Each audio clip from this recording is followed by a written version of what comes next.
ఇలా ప్రతి సూపర్ 6కు చెందిన హామీలో మీరు కోతలు పెట్టుకుంటూ పోతే మరి ఇది అమలు చేసినట్టు ఎలా అవుతుంది అని అడుగుతున్నాం చంద్రబాబు గారు. నిరుద్యోగ భృతి ఇస్తామన్నారు. ఈ హామీ చంద్రబాబు గారు ఇంతకు ముందు ముఖ్యమంత్రిగా ఉన్నప్పుడు కూడా ఇచ్చారు. అప్పుడు ఎగ్గొట్టారు, ఇప్పుడు కూడా ఎగ్గొడతారు అనే అనిపిస్తుంది. 3,000 రూపాయలు నిరుద్యోగ భృతి ఇస్తామన్నారు.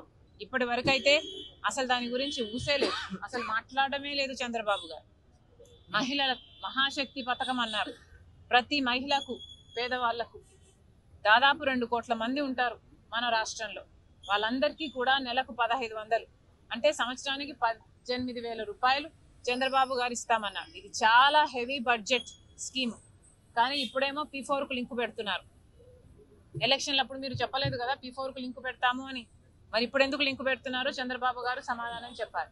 మొత్తం అంతమంది మహిళలకు మోసం చేయడానికి సిద్ధపడ్డారు చంద్రబాబు గారు అంటే మరి సూపర్ 6 సూపర్ ఫ్లాప్ అయ్యింది